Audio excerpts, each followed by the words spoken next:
بتائیں ابھی کچھ کمیٹی وغیرہ بنی ہے صدر مملکت کے سربراہی میں، پیپلز پارٹی کا وفد مل رہا ہے گورنمنٹ سے، کتنی امید ہے کہ جو آپ کے گلے ہیں وہ اس مرتبہ ایڈریس ہو جائیں؟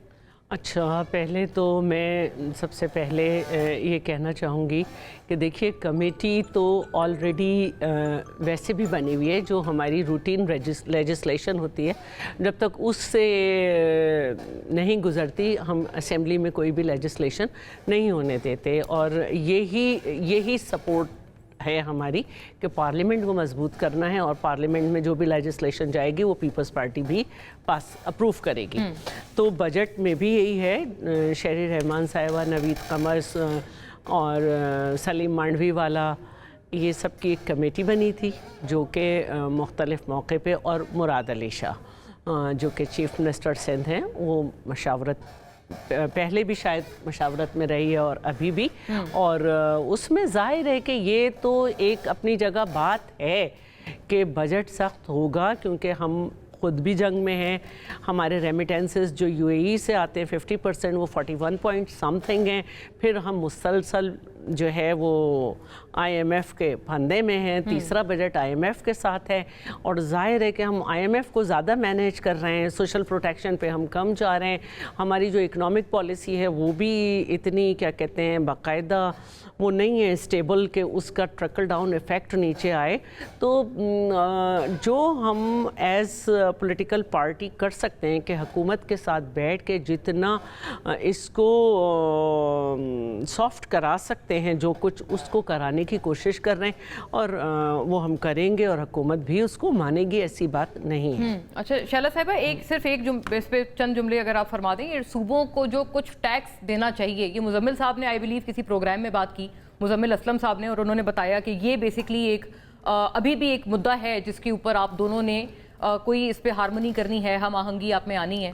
صوبوں کو جو ٹیکس آپ لوگ جمع کر سکتے ہیں، یہ تمام صوبے، وہ کیا وفاق یہ رائٹ ہے یہ بولنے میں یا یہ مانگنے میں؟ دیکھیے بات یہ ہے کہ ریونیو ٹیکس کلیکشن جب سے صوبوں نے کرنی شروع کی، صوبوں کو بہت فائدہ ہوا، اور انہوں نے اپنے ریونیو بورڈ بنائے۔ اب ہم یہ چاہتے ہیں کہ جنرل سیلز ٹیکس بھی صوبے جمع کریں، اور آپ انہیں ایک ٹارگٹ دیں، ٹارگٹ سے جو زیادہ ہو وہ صوبوں کا حصہ، اور ہم یہ کر کے دکھا سکتے ہیں، یہ ایک ہم نے طے کیا تھا اور یہی ہم کہہ بھی رہے ہیں۔ اس کے علاوہ کچھ فضول مطلب کچھ فضول نہیں کہنا چاہیے، آئی تھنک ہمیں یہ کہنا چاہیے کہ اس کے علاوہ کچھ منسٹریز ہیں جن کو ڈیوالو بھی ہونا چاہیے اور ختم بھی ہونا چاہیے، جیسے گلگت بلتستان والی منسٹری کو چیئرمین نے ڈیورنگ دا کیمپین کہا کہ جب وہ ایکول اسٹیٹس اس کا پروونس کا ہے تو ہم اس منسٹری کو کیوں رکھے ہوئے ہیں۔ تو اس طرح کچھ اور بھی ہیں جنہیں کچھ کو ڈیوالو اور کچھ کو ختم بھی ہونا چاہیے۔ تو چودھری صاحب، کیا یہ امپریشن درست ہے کہ کچھ منسٹری صرف اس لیے ایگزسٹ کرتی ہیں تاکہ ان میں کچھ لوگوں کو لگایا جائے اور ان کو وزیر بنایا جائے؟ یہ گلا بار بار پیپلز پارٹی والے کر رہے ہیں۔ اور دلچسپ بات سر، اس دفعہ بلاول صاحب نے کہا ہے کہ 45 فارم کا آپ عوام انتظام کرے، 47 ہم لے آئیں گے۔ تو یعنی کہ پی ٹی آئی تو پھر مطلب کہیں نہ کہیں ان کی بات میں وزن تھا نا، کہ وہ جب کہتے تھے کہ 45 اور 47 میں بڑا فرق ہے۔ دیکھیے اس میں کوئی شک نہیں ہے کہ پاکستان پیپلز پارٹی مرکز میں ہمارے ساتھ ایک اتحادی جماعت ہے، اور ہم ان کی یعنی اس لیے بے انتہا عزت کرتے ہیں کہ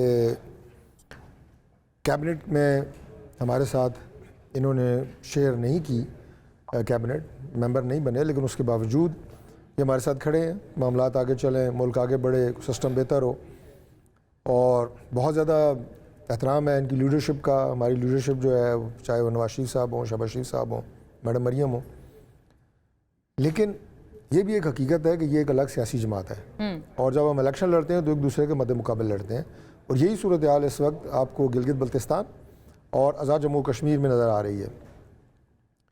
تو وہاں پہ جب آپ ایک دوسرے کے مخالف الیکشن لڑیں گے تو ایک دوسرے کی جلسوں میں تعریفیں تو نہیں کریں گے، وہ میرے سے زیادہ اچھا ہے، ووٹ مجھے دو لیکن وہ زیادہ اچھا ہے، ایسا تو نہیں ہوتا۔ تو نیچرلی الیکشن میں الیکشن سلوگنز بھی ہوتے ہیں، آپ اپنی کارکردگی سب سے بہتر بتاتے ہیں کہ میں نے جو پرفارم کیا ہے وہ آپ بتاتے ہیں، اور پھر ان دلائل کی روشنی میں آپ بتاتے ہیں کہ آئندہ بھی ہماری پارٹی سب سے بہتر پرفارم کرے گی۔ لیکن کہیں بلو دا بیلٹ تنقید نہیں ہونی چاہیے کسی کی، نہیں ہونی چاہیے، لیکن دیکھیں جلسہ ہوتا ہے، اس میں سیاست ہے، کوئی دو چار لفظ اوپر نیچے ہو ہی جاتے ہیں، کوئی بات نہیں، this is part of the politics.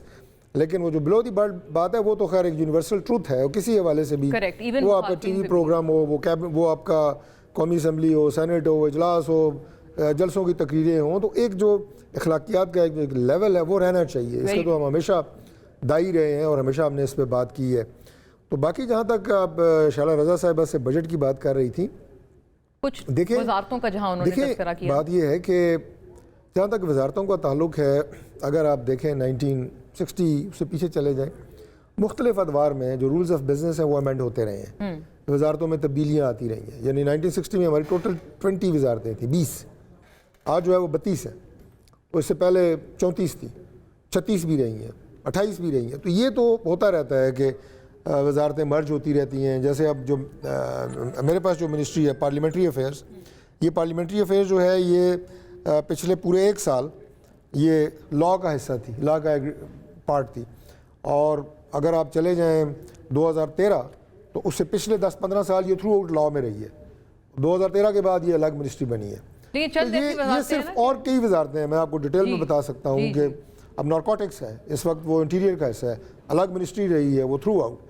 END ہے, economic affair division, through out جو ہے فائنانس کا حصہ رہی ہے, آج وہ الگ وزارت ہے. تو اس سے یہ چلتا رہتا ہے. لیکن ہیلتھ اور تعلیم یہ 2 ایسے سبجیکٹ ہیں کہ جن پہ میں ایز اے ڈاکٹر بھی اپنی ایک ذاتی رائے رکھتا ہوں. 18ویں ترمیم میں جس طرح ہم نے ان چند وزارتوں کا کلا کما کیا ہے, اس سے ملک کو نقصان ہوا ہے. اس میں ہیلتھ ہے, اس میں ایجوکیشن ہے, اس میں سپورٹس ہے. نہیں, آپ اختیارات ضرور دیں صوبوں کو, انہیں با اختیار کریں, انہیں آپ امپاور کریں کہ وہ اپنے ہیلتھ کے ایشوز, تعلیم کے ایشوز, اپنے سپورٹس کے, ٹورزم. دیکھیں یہ 4 سبجیکٹ پوری دنیا میں ہمیشہ نیشنل سبجیکٹ کے طور پہ رہتے ہیں, اور آج پاکستان دنیا کا امپاور کریں لیکن نیشنل رہنے دیں. نیشنل رہنے کا مطلب یہ ہے کہ ایک نیشنل پالیسی اس حوالے سے ضرور فارمولیٹ ہو. نیشنل پالیسی کی میں بات کر رہا ہوں, امپلیمنٹیشن صوبوں نے کرنی ہے. اب مثال کے طور پہ ابھی 27ویں ترمیم میں ہم نے بات کی تھی کہ جو ایک بیسک کریکلم ہے جس میں آپ نے بچوں کو اپنی پاکستان کی تاریخ بتانی ہے, اپنے اسلاف کی تاریخ بتانی ہے, آپ نے انہیں اردو سکھانی ہے, آپ نے یہ بیسک. اس کے بعد آپ صوبے اپنا جو مرضی علاقائی زبانیں آپ سکھائیں, آپ اپنا کلچر سکھائیں, کوئی پابندی نہیں ہے. لیکن کریکلم ایک بیسک سٹینڈرڈ ہونا چاہیے. نیشنلزم مجھے یاد ہے یہ PTI دور میں بھی ہونے کی کوشش ہوئی تھی کہ ایک اسی طرح ہم نے بات کی ہے. اب دیکھیں اب آپ کے سارے ماشاءاللہ کوئی 100 سے زائد کوئی 150 کے قریب ٹاک شوز ہوتے ہیں, لیکن میں نے کم از کم ماضی قریب میں بڑھتی ہوئی آبادی اور اس سے کیا مسائل پیدا ہوں گے میں نے کسی ٹاک شو میں نہیں سنا. اسمبلی میں بھی کبھی آپ کو آواز نہیں آئے گی. یہ ایسا سبجیکٹ ہے بھائی, آپ 25 کروڑ کراس کر چکے ہیں. یہ زمین نہیں پھیلنی, زمین اتنی ہی ہے پاکستان کی, بالکل ٹھیک ہے, آبادی پھیلی جا رہی ہے. اس کا کوئی حل ہے ہمارے پاس؟ آپ دنیا کے پیشتر ممالک دیکھیں, وہ اس کے اوپر کام کرتے ہیں, آبادی کو کنٹرول میں رکھتے ہیں, پارلیمانی سیشن تو بہرحال اس پہ بلا سکتے ہیں. بالکل بلا سکتے ہیں, بلایا ابھی ہمارے ہیلتھ منسٹر نے بلایا, ابھی سب کو بلایا. ہمارے چیئرمین سینٹ اس میں آئے تھے, اس میں راجہ پرجاشر صاحب آئے تھے ایکس پرائم منسٹر, تو وہ سارے یہاں پہ سرینا میں ہوا تھا, بڑا انٹرنیشنل. علماء حضرات کو بلایا انہوں نے, اب یہ بات چلی پڑی ہے, انہوں نے بھی بڑا زبردست وہاں پہ باتیں کی. تو بات یہ ہے کہ یہ نیشنل سبجیکٹس ہیں, اس لیے میں نے کہا کہ انہیں قومی سطح پہ ڈیبیٹ ہونا چاہیے, ان کا سولوشن ہونا چاہیے. صوبے اپنا کام بھلے کرتے رہیں. تو وزارتوں کو مرج ہونا یا ان کو اکٹھا کرنا, اس میں کوئی ممانعت نہیں ہے, ہم اس کے خلاف نہیں ہیں. بیٹھ کے بات کریں ضرور ہوں, بلکہ میں تو اس کے حق میں ہوں کہ کیبنٹ چھوٹی سے چھوٹی ہونی چاہیے. کیا ضرورت ہے اتنے خرچوں کی؟ میں کہتی ہوں بات چھوٹی کی نہیں ہو رہی, بات سلیکشن کی ہو رہی ہے کہ کون سی چیز کہاں ہونی چاہیے. اب جیسے اسپورٹس بورڈ جو ہے وہ IPC میں ہے, لیکن IPC کی اسٹینڈنگ کمیٹی کی میں ممبر ہوں. سارا کباڑا ہوا ہے, اس کا سارا بجٹ دوسرے ڈپارٹمنٹس میں جو ہے وہ استعمال ہوا ہوا ہے. انڈائریکٹلی میری بات کی تائید کر رہے ہیں. تو میں یہ نہیں کہہ رہی ہوں کہ فلاں منسٹری کم کریں. پہلے یہ آپ سمجھیں کہ کون سی جو ہے ہم نے طے کرنے کے باوجود ڈیوالو نہیں کی, پھر ہم کہتے ہیں کہ اس کا رزلٹ نہیں آ رہا.